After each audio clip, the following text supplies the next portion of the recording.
Hi, I'm Rose Sweet, Catholic author, speaker, relationship, and life coach, and I've been in divorce healing ministry for over 30 years.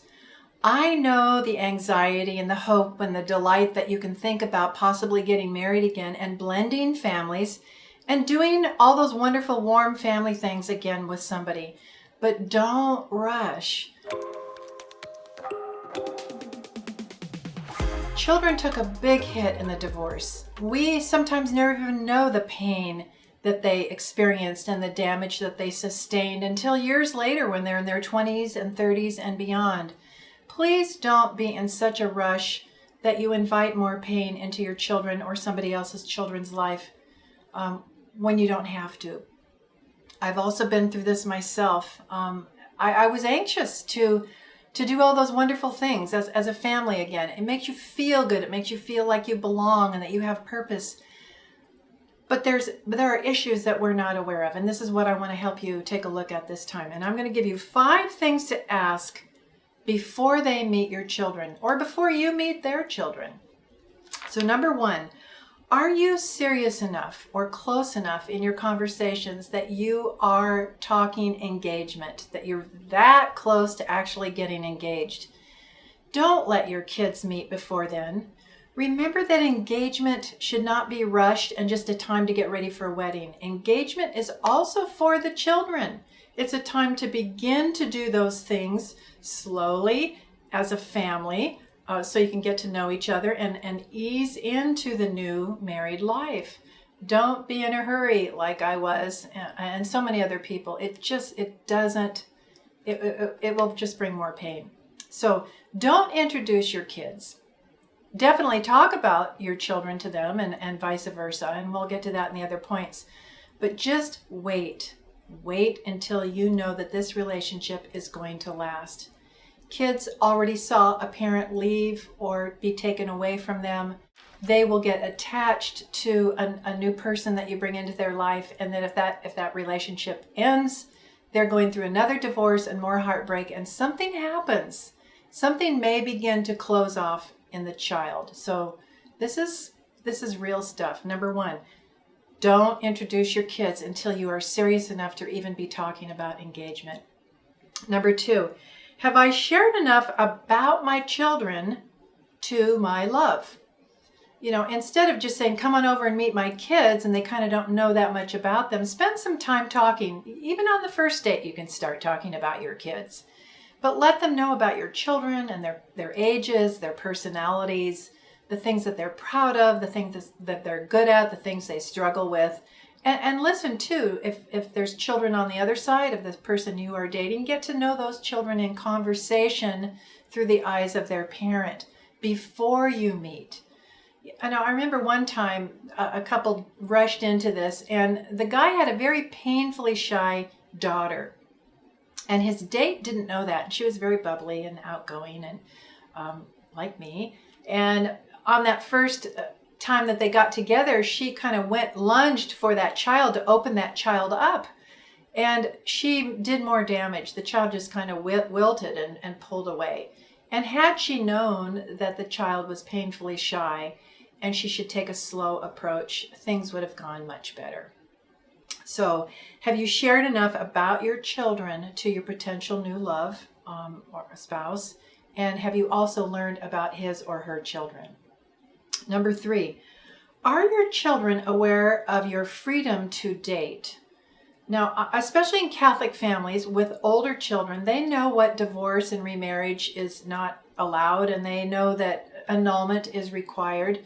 And while your children shouldn't be overly involved in the details of your adult life and your dating and your annulment, you should be able to say to the older children, I've gotten my annulment, and the church basically said that your mom and I had lots of important bonds that were good. And one of the strongest bonds that we had are parental bonds of you beautiful children.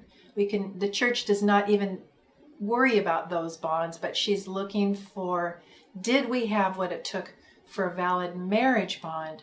So lots of good bonds, kids, but not a valid marriage bond. And so the church has declared that I'm free to seek a new relationship. So So I am. And we'll talk about this in a minute in the next step. So make sure your children are aware of your freedom to date, especially in a Catholic family.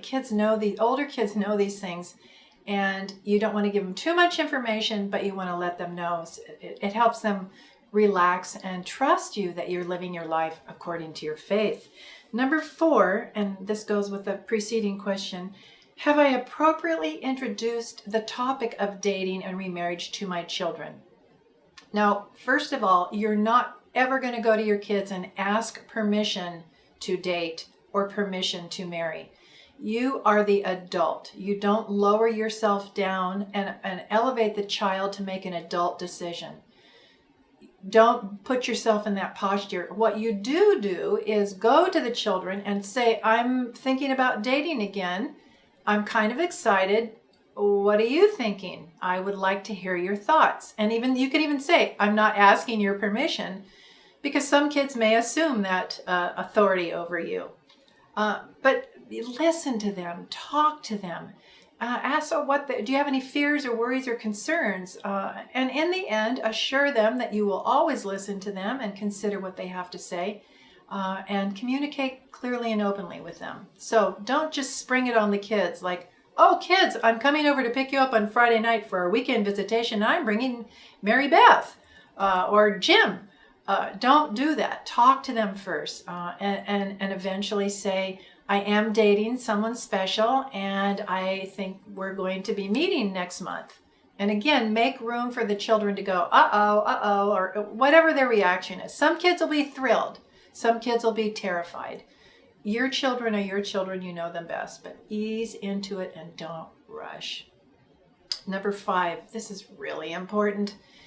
Is the event where we're going to have our first meeting, is it a meet and greet type of event, or it is a family bonding event?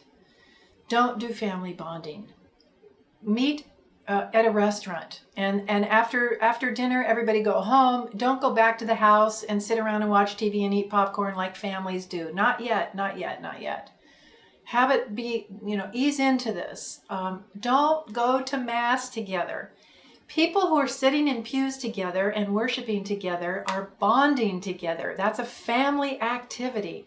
It sounds like a good thing to do for Catholics, and yes, it is. But don't rush into everybody going to Mass together. This can trigger a lot of stuff in your children that you're not even aware of.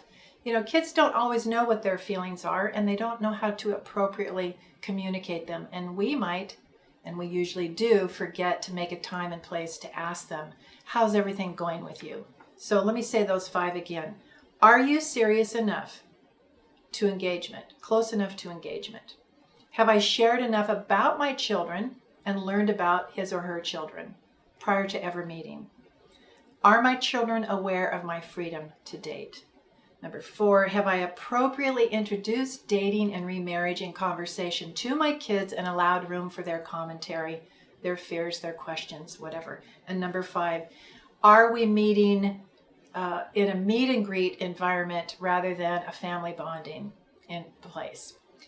Okay, there's a lot more. Please go to our website, CatholicMatch.com. There's tons of content for those who've been married and divorced or widowed. And follow us on Instagram if you haven't already at CatholicMatch. And please, if you haven't already subscribed to our YouTube channel, there's so much good stuff on there.